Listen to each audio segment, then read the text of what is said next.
Hi guys, welcome to the first episode of One Take. This is a new series I'm trying to do.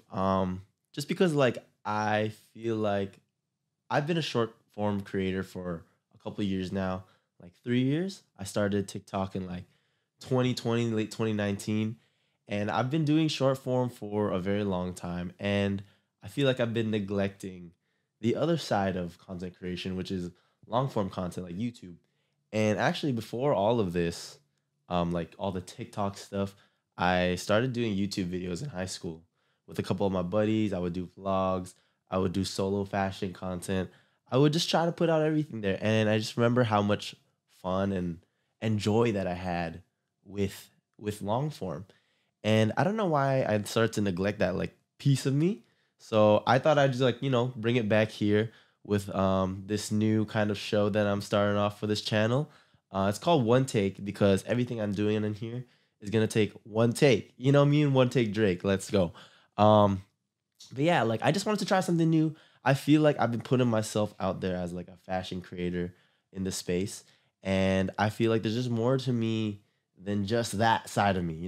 Like I love fashion. Don't get me wrong. I love clothes. I love fashion. I love high fashion, streetwear, all that stuff. I love giving you guys the sauce, but I feel like I want to use this platform and this series to really build the character that is me.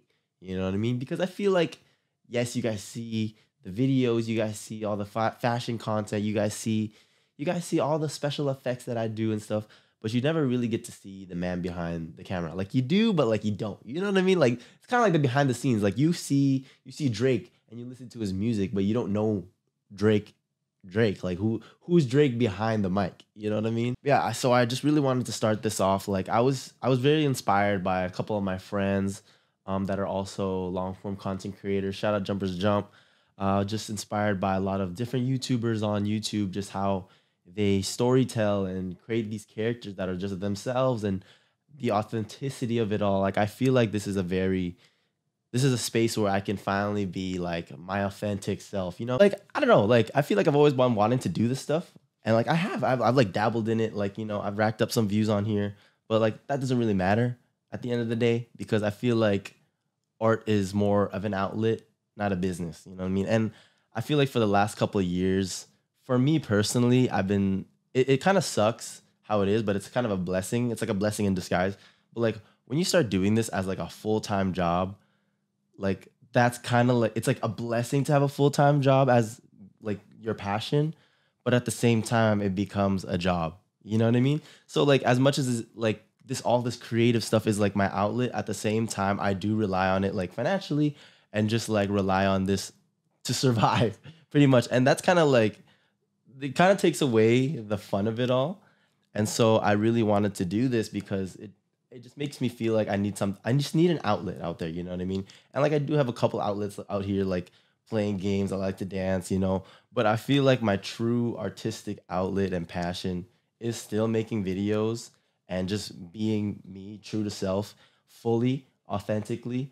And I never really get to do that, as much with like the fashion stuff, like as I explained before. So I think this is gonna be the perfect outlet for me.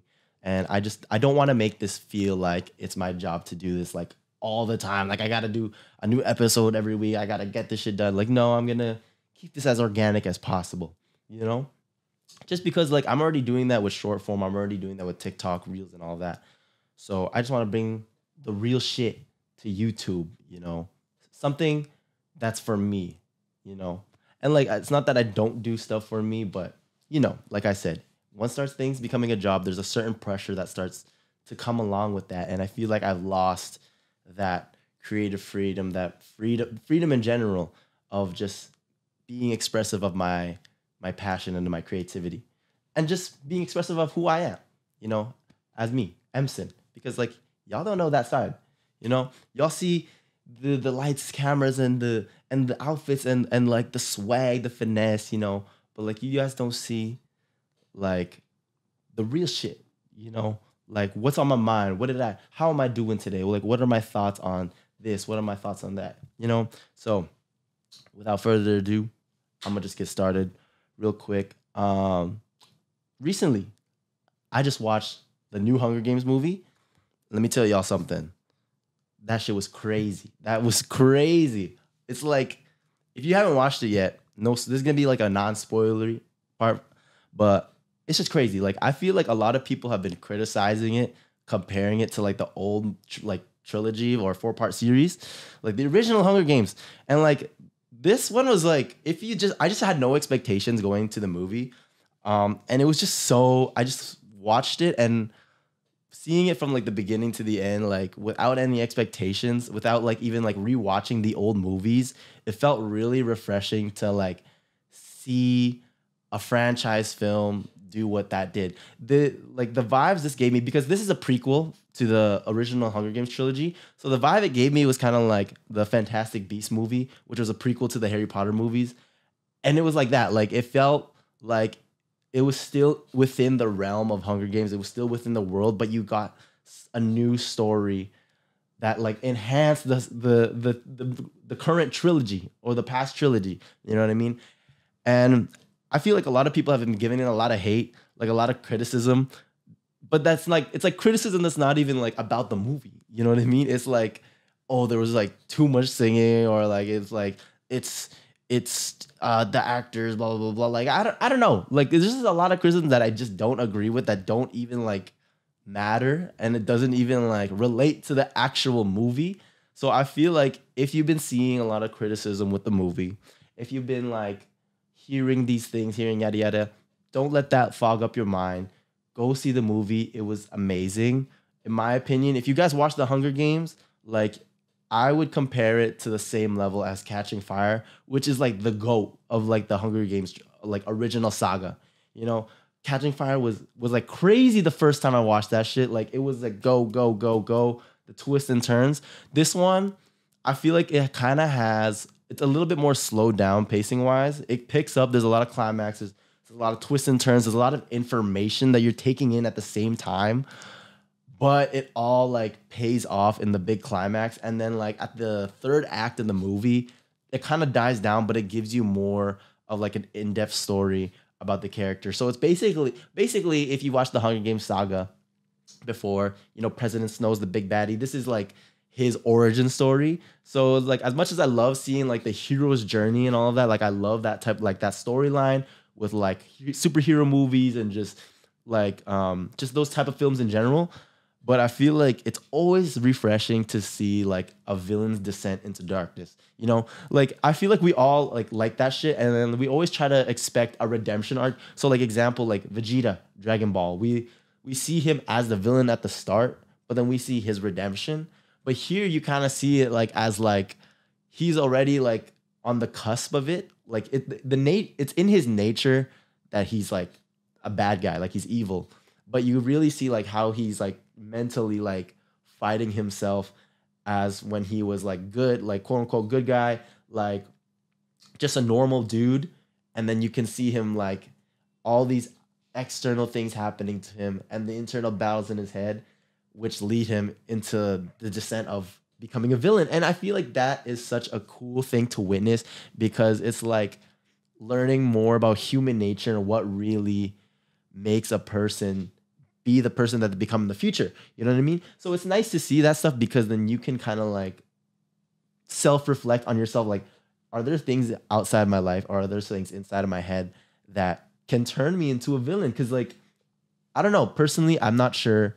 I really don't have an opinion on like whether evil people or bad people are born or they're made. I kind of feel like, if I think about it right now, I want to say that hatred and all that stuff and being an evil person or a bad person isn't your nature really. Like, I feel like shit's gotta go down in your life for you to even get to that point of you becoming like a bad dude. You know what I mean? Like, some people aren't even bad guys. Some people are just people that's bad things that have happened to them, you know? And then they see it as a way where, oh, shit's happening to me, so I'm gonna do shit to other people. Bad things are happening to me, so I'm gonna treat people poorly. You know what I mean? And that's just life in general. You know what I mean? Like, you treat people how you want to be treated, you know? And some of these people that's been getting treated like shit, or just have bad luck in their lives, unfortunately, stuff takes a wrong turn. And like, some people aren't super optimistic, or some people just don't have the luxury to think positively, and that's totally normal. Like it depends on like what situation you are in your life. But yeah, and like unfortunately, some people do bad things, some people do evil things, some people just do bad things, but they're not really a bad person. You know, I remember this line in Loki, in like the Loki series. I'm gonna get to that real quick, but in the Loki series, Loki was like in season one, he was like, no one good is ever truly good, and no one bad is ever truly bad. And like I try to like think about that because that really resonated with me. And it's kind of facts, you know what I mean? Like there is no one good person in this world that doesn't have some that hasn't done something that they're not proud of. You know what I mean? Like I feel like there's always something what and like the scale of the badness can like vary, you know, like obviously there's like shit like murder and shit like that. But then there's like obviously the scale of smaller bad things like stealing or whatever, blah, blah, blah, blah. But whatever that spectrum of badness is, everybody has done something that they're not proud of for themselves, right? But life isn't about our actions. Life isn't about what we do. It's about how we react to what happens to us. You know what I mean? So if a bunch of bad shit happens to us, we can choose to react in a way where, you know what? People are inflicting harm on me. I'm going to inflict harm on other people. You know what I mean? But if you can see it in a way where it's like people inflicted harm on me, I'm going to make sure nobody else has to go through that. That's like the positive end of that thinking. You know what I mean? It's really like a mindset thing. And it's very easier said than done. But if you can kind of like fortify your mind, you can really push your pride aside and just make the right decision or make whatever decision you think is right for you. Then I feel like you're on the right track of life. You know what I mean? And sometimes we're not always gonna pick the right decision. But who's to say there's a right and wrong decision? Who's to say that there's a right and wrong decision at the end of the day? I mean, there are, obviously. But like in some cases, there's that silver line and there's that gray area for certain things that you're never gonna know where your decisions lead. So you're never gonna know if it's a wrong decision or you're never gonna know it's a right decision until the outcome of that decision happens. But we're not gonna know that. And that shit leads to like anxiety if we always focus on the outcome of things. You know what I mean? Like example, like should I start this YouTube this podcast like this, like for example, for me right now, if I'm like for this series that I'm doing, for this, I guess you can call it a podcast or show, whatever. If I do this, if I keep thinking of the outcome of like, oh, I want to make a million, I want to have a million subscribers, I want a million likes on my content, and I want all this shit, I want it to make me millions of dollars. If I keep thinking about that and not the actual content that I'm doing right now, it's just going to make me anxious because everything I put out, if it's not going to reach that standard, it's just going to tear me down until eventually I don't even want to do this shit anymore, or I'm doing it for the wrong reasons. You know what I mean? And it's just going to be, it's just a way to dig yourself into like your own grave. You know what I mean? And that's what anxiety is. You know what I mean? Like, it's like thinking about something that hasn't happened yet or worrying about something that hasn't happened yet. Right. So that, which is something like I'm a victim of, you know, like I have these moments of where I have a lot of anxiety about the future, or where this is all going to lead, or where if I can do this forever for the rest of my life. And I just can't think about it too much. Like as much as it's important to think about your future, you can't put too much thought into it. Otherwise you're never going to truly live in the now, which is also something I'm working on, the power of right now. You know, which is something I've struggled with for a long time, for my whole life. I feel like I've always struggled with like always thinking about what's next, never slowing down to take a look around and like what I have now and appreciate what I had before and appreciate what I have now and really see like how far I've come. Because 5 years, the person I was like 5 years ago would be proud of the person I am today. But the person I am today, if I keep worrying about the future, then I'm not going to have time to be proud of who I am today. Like, does that make sense to you? You know what I mean?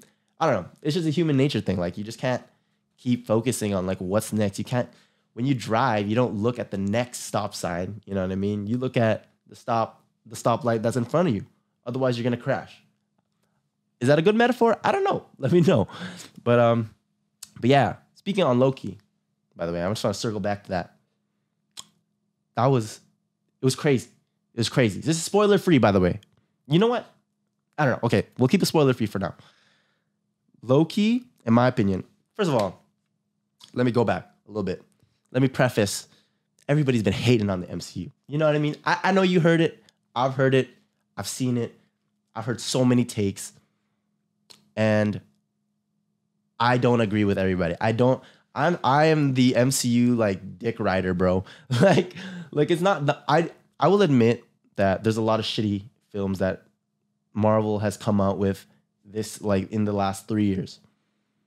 But take in before like Avengers, like Endgame and Infinity War, Marvel also dropped a bunch of shit movies and shit content before they popped off, you know what I mean? So I feel like we're in that area of like that shit, you know what I mean? So in order to find diamonds, you gotta like in Minecraft, in order to find diamonds, you gotta like dig. And you're not always gonna find the diamonds. You're gonna find shit like coal and all that. You're not gonna find the diamond right away. So I feel like Marvel is doing that with their shows where they're just putting out content, seeing what's working, trying different stories, trying different things, seeing what people like. And you're not gonna like everything. Realistically, you're not gonna like everything. But I feel like they're in this phase where it feels like they're doing too much and focusing on a lot, but I feel like they're doing that to see what focus people want to focus on. You know what I mean? Whether it's with Kang, whether it's the Young Avengers stuff, they want to see where the eyes are at. And I feel like everybody's eyes are on the Kang situation right now. I don't think they should switch to like the Doctor Doom, lane. I think they should stay with the Kang stuff because they already built a really good like foundation with Loki. You know what I mean? But I don't know, if you just bag it like shit in the MCU, like early MCU, like Thor: The Dark World, ass. As much as I love the Iron Man movies, some of the stories were like ass, like Iron Man 2 story, ass. Like, I don't know. And I feel like we're just in that area where we're just kind of like digging through, sifting through, and figuring out what's going to work for the MCU. Now, Loki, this is where it gets to Loki. That's where they hit like the gold. That's where they hit the diamonds, bro. Because that show is insane. It doesn't feel like, people say it feels like one long movie. For me, it feels more like 2 books. You know what I mean? I feel like it's so much more in-depth if you like compare it as a book than a film. So like you get like the first season of Loki, which is like the first part of the book. And then you get the second half of second season, which is like a second book in like this, not trilogy, but like in the series. And it's just like one long story. But like it's important that they're divided into halves because they're 2 totally different stories. So this is a little bit of spoiler alert if you haven't watched Loki yet. Skip to the next part of the conversation. But for the Loki stuff right now, first half, I rewatched like all of it, and that shit was amazing. Like the first half of Loki, you really get to see his like the first episode, first of all, Glorious Purpose, which is a title of the last episode. I'm gonna go back to that though. The first episode, Glorious Purpose, you kind of like see like he kind of has like an ego death almost, where he kind of like just sees like his life, who Loki is as a person. You know what I mean? Seeing that inside of him. And even though it takes a couple episodes for him to really change, like, yes, he slips up. Yes, he still becomes like old Loki, God of Mischief. You know what I mean? By the end of the first season, you kind of see like all these things that happen to him, all these things, like he's taking all of that information. He's taking all of the experiences that he's experiencing, all the conversation that he has, and it's culminating into this new version of him, this character who is the Loki of the end of season 1. And I feel like he grew, but he didn't exponentially change yet. Like, I feel like he's still kind of figuring out who he is in this multiverse. He wants to see what makes this Loki different from an infinite number of Lokis in the entire multiverse, right? And it's kind of just like mind-boggling, with all the stuff with He Who Remains, like everything he knows is a lie. Basically all of life is a lie. You don't get no free will. So that it's in itself, it can change your brain chemistry a lot to know that your whole life is a lie. You know what I mean? It's kind of like, it kind of like goes back to when he found out he was adopted all the way in the first Thor movie. You know what I mean? Like, he was a pretty calm guy, like, yeah, mischievous. He wasn't evil. Found out he was like adopted. His whole life was a lie. Whole life turned. And it goes back to me talking about like the shit that like it's all about how we react to shit that happens to us. In the first Thor film, like he didn't react to that as good. You know what I mean? Like his whole life was a lie. He didn't get the throne. Like it's just a bunch of stuff that added on to him, and he didn't take it in a way where it was like, you know what?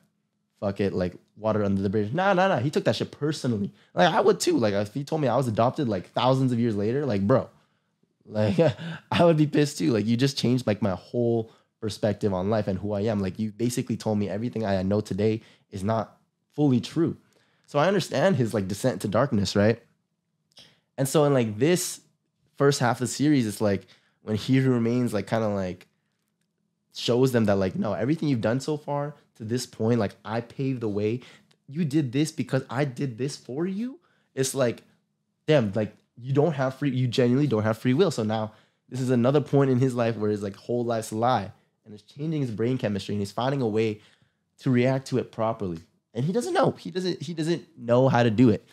That's where the second half of the season comes in, where he's like, you know what? This guy's just evil. He's taking our way of free will.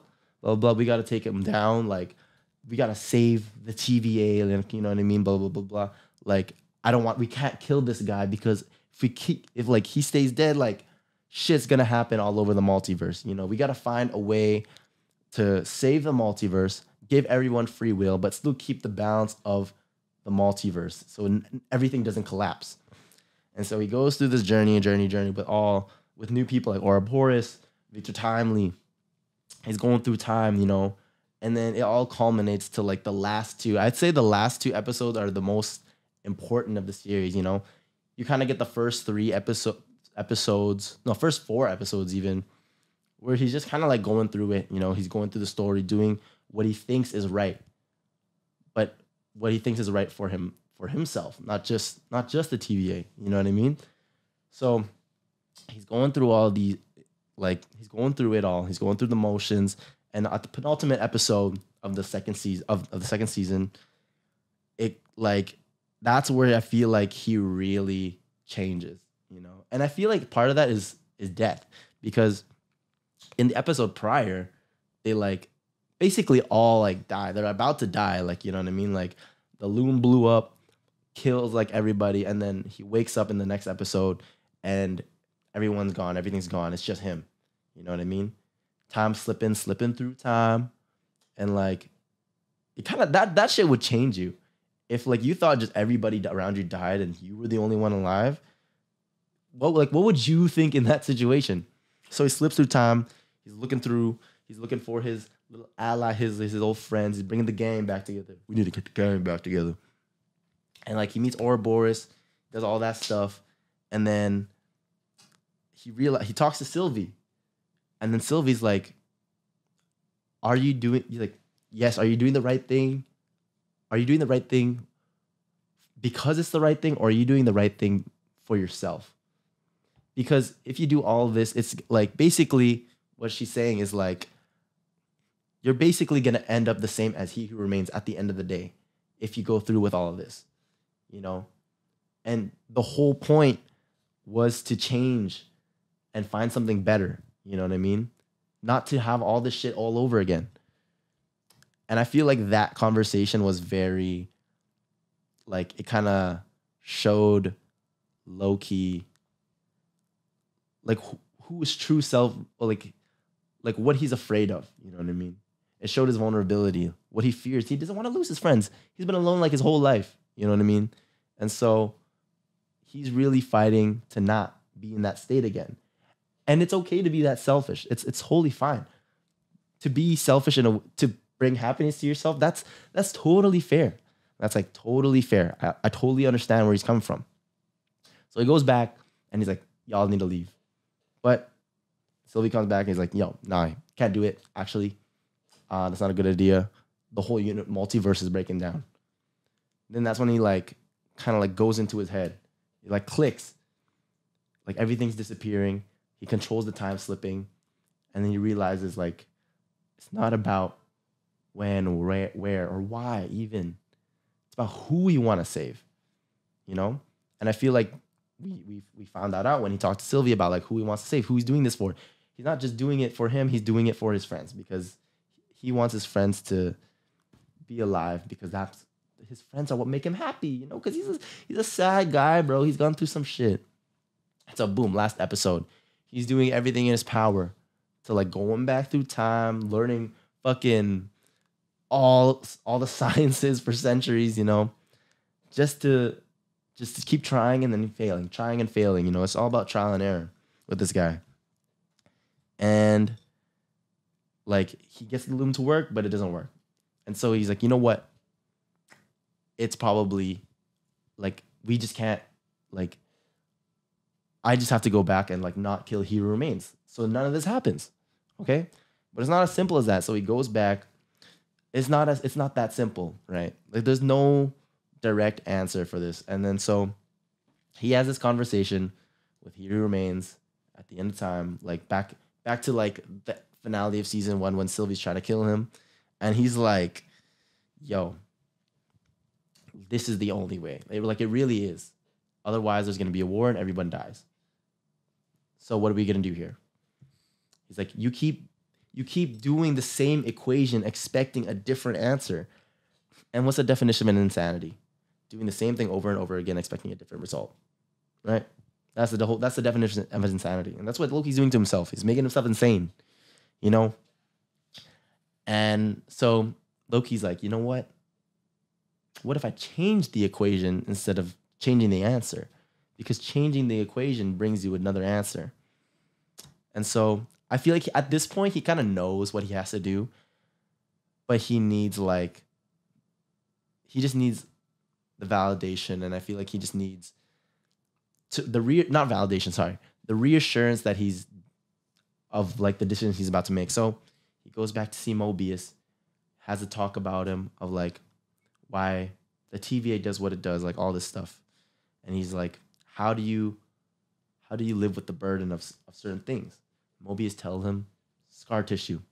Sometimes you just got to live with the burden rather than living regretting that you didn't do what you had to do. Sometimes you got to choose your burden. You know what I mean? You got to choose what you got to you got to choose your suffering, basically is what he's saying. You know, because like we can't have everything, right? Then he goes back, talks to Sylvie, tells Sylvie all about this. And Sylvie's like, who are you to take away everyone's free will, you know? And this is basically what He Who Remains does.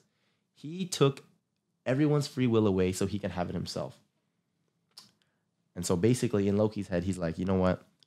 I got to take away my free will to give it to everybody. Which leads to like the end of the episode where he's like, boom, boom, boom, boom, boom. You know, he does all the little magic stuff. He sacrifices himself, his like life. He's not dead, you know what I mean? But he like sacrifices being with his friends, which is what he truly wants, to like save everybody and give everybody a chance to find a better solution, you know? Because why destroy something and replace it with something worse when you can destroy it and hopefully find something better, you know? And I feel like that relates to a lot to just life in general. You know what I mean? I feel like that's what I'm doing right here with this channel. Like all this short form stuff, not that I'm going to quit, but like I feel like that part of my life, I need to start, you know, destroying it, getting away from that part of my life. I need to like let it go to see if there's something better at the other side of the road, you know? Because sometimes you never know, like sometimes we're so fixated on holding on to things, not sacrificing stuff, holding on to whatever, holding on to dreams, holding on to people, holding on to whatever, the past, anything, because we're comfortable there and we don't know what's ahead. And that's what gives us the anxiety. Like what I'm talking about. It's like, this is all coming full circle. Everything I'm talking about right now is like all coming full circle. Pretty sick. Not scripted, one take. But like everything, like we're just so focused on not letting go because we're afraid that if we let go, we're going to lose everything and then it's just going to become worse. but you could also there's also that little that chance that what you let go of could lead to something way better in the future, you know? And although I'm not gonna fully let go of like short form and fashion content, like myself personally, I'm gonna start like I see myself starting to like slip away from that. Like it's not making me fulfilled. It's not that it's not making me happy, it's just not making me fulfilled. It's not making me wanna keep doing it, you know? It's burning me out, honestly. Like being real with you guys right now, all that fashion stuff, all that stuff, all those TikTok reels, I'm getting burnt out from it. And this is why I made this series, this show, this podcast with this channel is for myself, this outlet. I need to let go of these things because if that's not making me feel fulfilled, then I gotta let go to give it a chance to see if there's something else out there that'll fulfill me. And that'll make me happy, truly happy, you know? And that's the gamble. You know, life is really a gamble. Like you do things, you don't know what you're gonna take, you don't know what you're gonna get at the end of your choice. It's like a 50-50, something goes bad, something goes wrong. Or not something goes wrong. Something goes wrong, something goes right. But you're never gonna know until you make the decision, or you make the choice make a choice in general. You're never gonna know if something's gonna go right or something's gonna go wrong until you make the choice. And all it starts with that. Action. You can do all these things to prepare. You can do all these things to stay prepared, stay ready, do all these things to like be the foundation to the answer that you want. But when you until you actually do that, the things that you want to do, you're never truly gonna know what answer you're gonna get. Sometimes it'll go as exactly how you plan.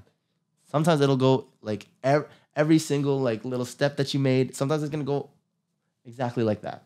You can plan all these things in your life. You can plan, you can think, you can worry about the future, blah, blah, blah. But like nothing's really gonna change until you make that change, until you actually do it. You know, nothing changes if you don't change. You gotta do it. You just gotta pull through. You just gotta discipline yourself into just pulling through. Just do it. Literally, Nike, just do it. And then you're never gonna know. If you fuck up, if shit goes wrong, well, shit, try again. If shit goes right, good for you. Goes your way. You know what I mean? The worst thing that can happen is you fuck up, you fail. But failure isn't a destination. Neither is success. Failure is just steps to the next time you succeed. And then success is just a checkpoint to the next time you fail. You know what I mean? Because there's no winning and losing in life. There's just living. You'll take wins, you'll take W's, you take L's here and there. But you're never going to truly know if you're going to win or lose unless you play the game. That's some deep shit, bro. Yo, that's some crazy shit. Anyways, I feel like that's a great place to stop, to end this. You know, I feel like little short convo. I feel like it's a great place to end this. I honestly had like a couple talking points beforehand, like just to be like, you know what, like I'm gonna keep it on track, but you know what? Now that I'm like doing it and I'm realizing like, oh, it's one take. I wanted to stay authentic. Why have talking points? You know what I mean? Maybe in the future I'll have certain talking points. Maybe in the future I'll have like certain things to keep in mind, like certain topics that I want to cover. But for now, this first episode, I just want to keep it light, keep it real. You know what I mean? Keep it authentic. But yeah, thank you guys for listening or watching the first episode of One Take with me, Emson. I'm your host. I'm your guy. I'm your friend, you know. Subscribe if you like the video. Or no, sorry. Like the video if you like the video. Subscribe if you want to see more. Thank you guys for joining.